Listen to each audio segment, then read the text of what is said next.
নমস্কার, আশা করি সবাই ভালো রয়েছেন।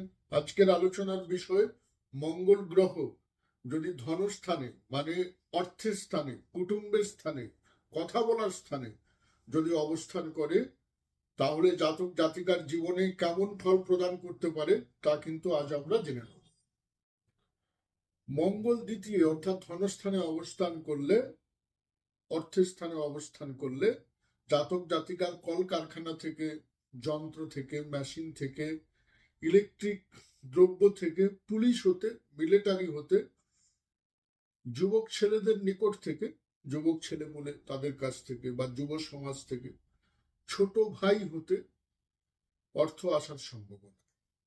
এছাড়া ডাক্তারি হতে, কাটাকুটি হতে, সার্জারি হতে, আগুন থেকে, ইটের ভাটা হতে, অ্যাক্সিডেন্ট থেকে, দুর্ঘটনা থেকে, অর্থাৎ জমি জায়গা থেকেও কিন্তু অর্থ আসার সম্ভাবনা।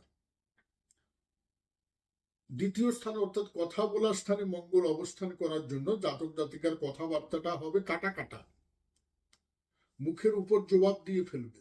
যে যেমন ব্যক্তি তাকে তেমন বলে দেবে। এর কারণে জাতকের অনেক শত্রু হয়ে দাঁড়াতে পারে বা জাতিকার অনেক শত্রু হয়ে দাঁড়াতে পারে এবং জাতক বা জাতিকা জীবনে সমস্যার সম্মুখীন হতে পারে।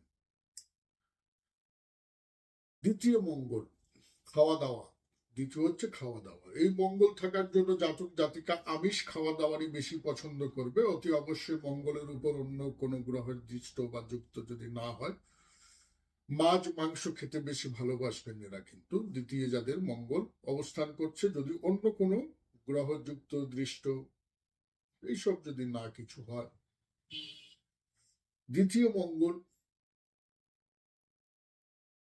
শ্বশুর বাড়িতে কোনো চ্যাংলা যুবক সম্বন্ধী থাকার সম্ভাবনা।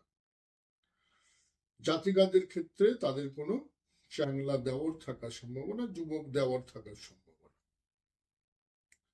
দ্বিতীয় মঙ্গল উত্তর ভারতের দিকে কিন্তু মাঙ্গলিক দোষ হিসাবে কিন্তু ধরা হয়ে থাকে। আজকে এই পর্যন্ত, ভালো থাকবেন, নমস্কার। ভালো লাগলে চ্যানেলটিকে সাবস্ক্রাইব